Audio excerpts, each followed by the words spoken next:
삼성전자 주주 여러분 반갑습니다. 오늘은 조금 센 얘기부터 하겠습니다. 하락장에서 레버리지로 무너진 계좌는 일반 계좌처럼 복구하면 안 돼요. 삼성전자가 많이 빠졌으니까 조금만 더 사면 되겠지. 반등 한 번만 나오면 본전 근처겠지. 여기서 신용을 조금 더 써서 평균 단가를 낮춰야겠다는 생각이 들 수 있죠. 근데 바로 그 순간이 제일 위험합니다. 이미 손실이 커진 계좌에서 같은 방식으로 한 번 더 베팅하면요, 그건 복구가 아니라 계좌가 빨리 무너지는 쪽으로 갈 수 있어요. 그래서 오늘은 수익을 얼마나 빨리 낼 수 있느냐보다 삼성전자 레버리지 계좌를 어떻게 다시 손실이 커지면 사람 마음이 제일 먼저 어디로 본전합니다. 삼성전자가 몇 %야 내 계좌가 살아나는지, 여기서 한 번 더 물을 타면 평균 단가가 얼마 오는지, 반등이 어느 정도 나와야 팔출할 수 있는지만 계속 계산하게 돼요. 그런데요, 그 계산보다 먼저 해야 할 게 있어. 내 계좌가 다음 하락을 한 번 더 버틸 수 있느냐는 겁니다. 레버리지가 없는 계좌는 시간이 어느 정도 버팀목이 될 수 있어요. 하지만 신용이나 레버리지 섞이면 시간이 무조건 내 편은 아닙니다. 이자도 붙고, 여기서 꼭 나눠서 생각해야 돼요. 삼성전자가 좋은 회사냐, 앞으로 반도체 업황이 좋아지느냐, HBM 서버용 디램이 성장하느냐는 기업 얘기고요. 내 계좌가 그때까지 버틸 수 있느냐는 완전히 다른 얘기입니다. 삼성전자가 앞으로 좋아질 가능성이 있어도 내 돈보다 훨씬 큰 포지션을 쓰면 하루 1%, 2% 움직임에도 마음이 무너져요. 평소 같으면 그냥 갈 흔들림인데 레버리지가 들어가면 계좌 전체가 무너지는 것처럼 느껴지거든요. 그래서 종목은 괜찮은데 왜 이렇게 불안하지? 라는 생각이 든다면 종목보다 비중부터, 레버리지가 무서운 건 손실률만 키워서 아니에요. 사람의 판단까지 바꿔버립니다. 평소에는 실적도, 업황도 보고 외국인 수급도 보던 분이 레버리지가 커지면 하루 종일 호가창만 보게 돼요. 삼성전자가 장중에 살짝 밀리기만 해도 마음이 급해지고 작은 반등 나와도 이제 살았다는 생각으로 옵니다. 그러다 보면 원래 세워둔 계획이 사라져요. 장기 투자라고 들어간 계좌가 어느 순간 단타 계좌가 되고 회사의 변화보다 내 평균가 더 중요해집니다. 시장을 보고 판단하는 게 아니라 내 감정에 맞춰 사고 팔게 되는 거죠. 이 상태 방향을 한번 맞추면 수익이 빨리 나는 것처럼 보이죠. 그런데 위하게 흔들리는 장에서는 주가가 제자리로 돌아와도 예전 상태로 돌아오지 않을 수 있어요. 삼성전자가 장기적으로 좋아질 거라는 생각과 오늘 내 계좌가 그 변동성을 버티고 있느냐는 따로 봐야 합니다. 내 생각이 결국 맞아도 시간이 부족하면 실패할 수 있어요. 반등이 나오기 전에 담보 비율이 흔들리고 이자 부담이 커지고 멘탈이 먼저 무너져서 낮은 가격에 정리하면 나중 상승은 아무 의미가 없잖아요. 레버리지 계좌에서는 수익 전망보다 버틸 수 먼저 계산해야 하는 이유가 여기에 있습니다. 그래서 맨 먼저 해야 할 건 돈을 더 넣는 게 아닙니다. 추가 손실이 커지는 길부터 막아야 돼요. 지금 신용 비중이 어느 정도인지, 만기는 얼마나 남았는지, 담보 비율까지 내려가면 위험한지, 삼성전자 하루 더 밀렸을 때 내 계좌 얼마나 흔들리는지를 실제 숫자로 확인해 보셔야 합니다. 이걸 보지 않고 삼성전자 결국 오를 거야 라는 생각만 붙잡고 있으면 위험해요. 회사는 살아있어 내 계좌는 먼저 정리될 수 있습니다. 좋은 종목을 들고 있어도 강제로 팔리면 다음 반등을 기다릴 수 없어요. 복구는 그 다음에는 비중을 줄 수도 있어요. 이 말을 들으면 가장 먼저 드는 게 있죠. 지금 줄이면 손실이 확정되는 거 아닌가? 맞아요. 일부 손실은 확정될 수 있습니다. 레버리지 계좌에서는 손실을 조금 확정하는 것, 감당 못할 비중을 계속 끌고 가다가 계좌가 무너지는 게 더 무섭습니다. 비중을 줄인다는 건 포기하자는 뜻이 아니에요. 계좌가 다시 숨을 쉬게 만드는 겁니다. 삼성전자를 믿는 것과 삼성전자를 과도한 레버리지로 들고 가는 건 다른 얘기예요. 비중을 줄였다면 그 다음은 현금을 찾는 과정입니다. 하락장에서 현금은 그냥 놀고 있는 돈이 아니에요. 계좌가 숨을 쉴 수 주는 여유입니다. 현금이 하나도 없으면 좋은 기회가 움직일 수 없어요. 약한 종목 줄이고 강한 종목으로 옮기고 싶어도 방법, 반등이 와도 그저 내 평균 단가까지 오기만 기다리게 됩니다. 그러면 판단이 아니라 기호에 묶여요. 삼성전자가 빨리 올라 기다리고 외국인이 다시 사기를 기다리고 시장이 내 가격까지 와주기만 바라게 되는 거죠. 현서야 선권이 생깁니다. 하락장 그리고 마지막에는 시장이 타는 쪽으로 돌아갈 준비를 해야 합니다. 여기서 많은 자존심 때문에 막혀요. 나는 삼성전자에서 잃었으니까 삼성전자에 반드시 복구해야 해. 그럴 필요 없습니다. 시장은 내 어디에서 손해를 받는지 기억하지 않아요. 그날 외국인과 기관의 돈이 들어가는 곳, 거래되는 곳, 실적 기대가 커지는 곳으로 움직입니다. 삼성전자가 다시가 되면 당연히 좋죠. 그런데 시장이 SK하이닉스를 먼저 사고 장비주나 후공정 그래서 본전에 대한 집착 끊어야 합니다. 내가 삼성전자를 얼마 샀는지 시장은 모릅니다. 외국인도 모르고 기관도 몰라요. 시장이 보는 건 내 평균 단가가 아니라 업황, 실적, 대금, 수급, 미국 반도체 흐름입니다. 그런데 계좌가 불리면 우리는 계속 내 가격만 보게 돼요. 여기까지만 오면 나갈 텐데 조금만 더 오르면 본전인데 내가 산 가격까지는 무조건 와야 하는데 이 생각이 강해지면 오히려 시장 신호를 놓칩니다. 회사가 좋아지고 있는데 본전이 왔다는 이유로 너무 빨리 던질 수 있고 물타기도 그냥 주가가 빠졌다는 이유로 하면 안 돼요. 특히 레버리지 계좌에는 평균 단가를 낮추는 행동처럼 보이지만 실제로는 위험을 한 번 더 얻는 행동이 될 수 있습니다. 또 세 가지 변화는 확인해야 합니다. 삼성전자 저점이 계속 낮아지는지 아래에서 받아주는 힘이 생기는지 외국인 매도가 여전히 쏟아지는지 아니면 매도 강도가 눈에 띄게 줄어드는지 그리고 삼성전자만 잠깐 반등하는 게 아니라 반도체 전체 거래 대금이 살아나는지 이런 변화 없이 물타기는 싸 보여서 하는 게 아니라 힘이 줄었다는 근거가 생겼을 겁니다. 현금을 쓴다고 해도 한 번에 다 넣으면 안 됩니다. 하락장은 늘 내 생각한 것보다 한 번 더 흔들릴 수 있거든요. 그래서 힘을 3조각, 4조각으로 나눠놓는 거예요. 저점이 잡히기 전에는 일부를 남겨두고 외국인 매도가 줄어드는 걸 확인할 때 또 일부를 쓰고 마지막 자금은 시장이 예상과 다르게 한 번 더 밀렸을 때를 위해 남겨두는 겁니다. 답을 수 있어요. 근데 하락에서는 답답한 계좌가 오래 살아남습니다. 한 번에 시원하게 들어간 계좌는 다음 하락장에서 자꾸 보면 안 되는 것도 있어요. 내 평균 단가만 들여다보는 것, 본전까지 % 남았는지만 계산하는 것, 다른 사람 수익 인증을 보면서 조급해지는 것, 하루 반등이 나왔다고 다시 랩을 키우는 것, 이건 계좌를 살리는데 거의 도움이 안 됩니다. 대신 종가에서 끝났는지, 외국인과 기관이 실제는지, 거래대금이 살아났는지, 반도체로 돈이 퍼지는지, 미국 반도체주가 같이 움직이는지를 보셔야 해요. 삼성전자가 장중에 빨리 쳤다는 것보다 종가까지 힘을 지켰는지가 더 의미가 있어요. 사실 하락할 때보다 반등할 때가 더 어렵습니다. 빠질 때 넣어서 아무것도 못하다가 반등이 시작되면 이제 살았다는 생각이 들어서 다 무리하게 되거든요.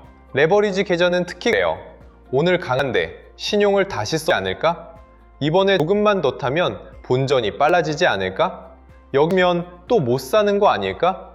이런 생각이 순 들어옵니다. 그런데 반등은 무조건 더 사라는 신호가 아니에요. 오히려 레버리지를 줄이고 약한 종목을 정리하고 현금을 다시 만드는 기회일 수 있습니다. 반등이 왔을 때 제일 먼저 회복한 건 수익률이 아니라 계좌 체력입니다. 예를 들어 삼성전자 레버리지 계좌면 더 냉정해져야 합니다. 삼성전자는 하루아침에 사라질 기업이 아니죠. 하지만 또한 레버리지 들어간 내 계좌는 하루아침에 크게 흔들릴 수 있습니다. 기업의 안정성과 계좌의 안정성은 같은 말이에요. 삼성전자 믿는다면 오히려 무리한 레버리지로 버티면 안 됩니다. 오래 가져가면 오래 버틸 수 있는 구조를 먼저 만들어요. 좋은 기업을 나쁜 계좌 구조로 들고 있으면 결국 좋은 기업의 장점을 제대로 못합니다. 기업을 믿는 것과 위험을 방치하는 건 전혀 다른 얘기입니다. 현금으로 기다리는 분들도 이 얘기를 가르쳐야 해요. 나는 신용 안 써도 괜찮다고 생각할 수 있죠. 현금이 있어도 기준 없이 들어가 금방 같은 상황이 됩니다. 삼성전자가 강하게 튀면 늦었다는 생각부터 들 수 있어요. 그래, 진짜 확인해야 할 건 9시에 강했느냐다. 12시까지 그 힘을 지키는지, 오후 2시 이후에도 종가가 살아있는지, 외국인과 기관이 실제로 들어오는지를 확인해야 해요. 첫 반등보다 그 힘이 얼마나 오래 유지되는지를 봐야 합니다. 현금이 있다는 이유로 서두를 필요는 없습니다. 하락장에서는 하루 루틴도 정해두는 게 좋습니다. 장 시작 전에는 밤사이 미국 반도체와 환율을 보고, 장중에는 외국인 수급과 거래대금을 보고, 장 마감 뒤에는 종가와 저점이 높아졌는지 봐야 합니다. 하루 종일 호가창만 본다고 대응이 좋아지는 건 아닙니다. 오히려 계속 보면 감정만 커집니다. 내가 확인할 시간과 지표를 정해두면 불필요한 매매가 줄어듭니다. 9시에 첫 반응, 12시에 수급 변화, 2시 이후 종가 힘을 보는 식으로 나누면 됩니다. 계좌 관리는 더 많이 보는 게 아니라 필요한 것을 정해놓고 보는 겁니다. 그리고 마지막으로 하나 더 봐야 합니다. 하락장에서는 생활자금과 투자자금을 반드시 분리해야 합니다. 이건 너무 기본처럼 보이지만 실제로 계좌가 무너지는 순간에는 이 기본이 가장 먼저 깨집니다. 생활비로 물타기하고 급하게 쓸 돈으로 손실복구를 시도하고 다음 달 카드값이나 대출 상환금까지 생각하면서 호가창을 보면 판단이 정상적으로 나올 수 없습니다. 삼성전자가 아무리 좋은 회사여도 내 생활을 흔드는 돈까지 들어가 있으면 그 순간부터 투자가 아니라 압박이 됩니다. 압박이 생기면 기다려야 할 자리에서 팔고, 기다리면 안 되는 종목을 붙잡고, 사지 말아야 할 자리에서 또 삽니다. 그래서 하락장 계좌 관리는 종목 정리만이 아닙니다. 내 돈을 시간별로 나누는 겁니다. 당장 써야 할 돈, 몇 달 안에 필요할 돈, 오래 묻어둘 수 있는 돈을 구분해야 합니다. 오래 묻어둘 수 없는 돈으로 하락장을 버티려 하면 멘탈은 무너질 수밖에 없습니다. 그리고 매매일지도 필요합니다. 내가 왜 샀는지, 어떤 조건이면 줄일 건지, 어떤 조건이면 다시 볼 건지를 적어두면 공포가 왔을 때 기준이 남습니다. 머릿속으로만 정한 기준은 장중에 쉽게 흔들립니다. 적어둔 기준이 있어야 계좌가 아니라 계획을 보게 됩니다. 하락장에서 계좌를 지키는 사람들은 보통 대단한 예측을 해서 살아남는 게 아닙니다. 오늘 이 가격이 오면 일부 줄인다. 외국인 매도가 멈추기 전까지 추가 매수는 하지 않는다. 현금 비중이 이 정도 아래로 내려가면 더 이상 사지 않는다. 처럼 행동 기준을 미리 정해 놓습니다. 이게 있으면 시장이 흔들려도 내가 흔들리는 폭이 줄어듭니다. 반대로 기준이 없으면 하락장에서 모든 뉴스가 매수 이유가 되고 모든 반등이 복구 기회처럼 보입니다. 그러다 보면 계좌는 점점 더 무거워지고 정작 진짜 기회가 왔을 때는 이미 현금도 멘탈도 남아있지 않습니다. 그래서 오늘부터라도 계좌에 세 줄을 적어두셔야 합니다. 무엇을 끝까지 가져갈지, 무엇을 반등 때 줄일지, 어디까지 현금을 지킬지, 이 세 줄이 있어야 하락장에서 내 계좌가 시장에 끌려다니지 않습니다. 결국 하락장 대응은 맞히는 능력보다 망가지지 않는 순서입니다. 좋은 종목을 찾는 것보다 먼저 약한 구조를 줄이고, 큰 수익을 노리는 것보다 먼저 큰 손실을 막고, 본전을 찾으려 하기보다 먼저 다음 기회를 살 돈을 남겨야 합니다. 삼성전자도 마찬가지입니다. 내가 믿는 기업이라면 더더욱 무리해서 들고 가면 안 됩니다. 오래 볼 기업일수록 오래 버틸 수 있는 계좌 구조가 먼저입니다. 그래서 하락장에서는 수익률 목표보다 먼저 손실 한도를 정해야 합니다. 한 종목 비중을 어디까지 둘지, 현금을 어느 정도 남길지, 신용이나 레버리지는 어느 선에서 줄일지 정해야 합니다. 이 기준이 있어야 공포장에서도 버튼을 누르기 전에 한번 멈출 수 있습니다. 버티는 힘은 마음에서만 나오지 않습니다. 현금, 비중, 시간, 기준이 맞을 때 나옵니다. 그래서 오늘의 핵심은 싸게 사는 기술이 아니라 끝까지 살아남는 계좌 구조입니다. 이걸 만들어둔 사람은 다음 반등장에서 서두르지 않습니다. 이미 준비한 기준대로 움직일 수 있기 때문입니다. 하락장은 결국 준비된 계좌와 준비되지 않은 계좌를 갈라놓습니다. 오늘 그 기준부터 다시 잡아야 합니다. 그래야 다음 기회가 보입니다. 이 얘기가 절망하자는 뜻은 아닙니다. 계좌가 많이 무너졌다고 끝난 건 아니에요. 다만 복서를 바꿔야 합니다. 빨리 벌 생각보다 위험을 먼저 줄이고, 위험보다 현금을 먼저 만들고, 내가 물린 쪽보다 시장이 다시 사는 쪽을 먼저 봐야 해요. 삼성전자도 똑같습니다. 삼성전자가 다시 강해지려면 외국인 수급과 거래대금이 붙고 HBM4와 서버 메모리 기대가 실제 주가 흐름으로 이어져야 합니다. 그 전까지는 감정적인 물타기보다 계좌를 정리하는 게 먼저 있어요.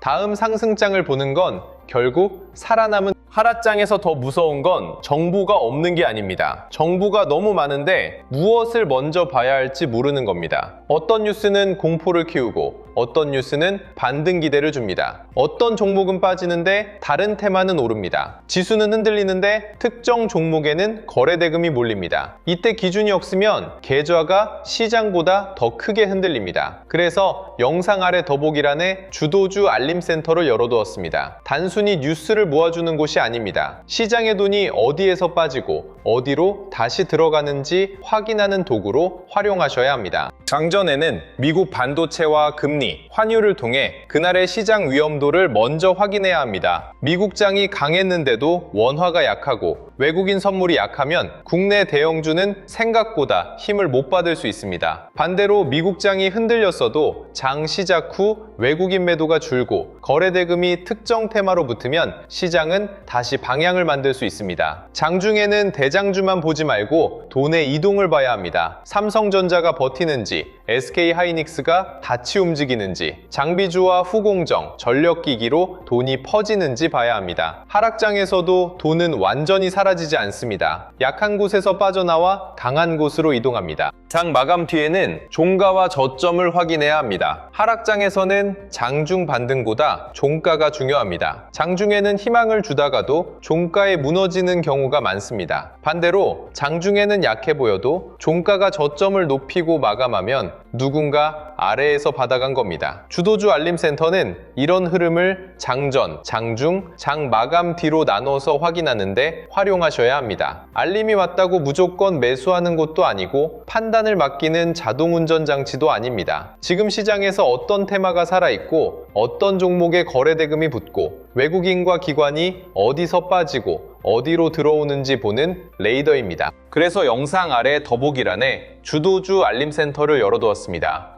뉴스를 많이 모아놓고 종목 이름만 던지는 곳으로 보시면 안 돼요.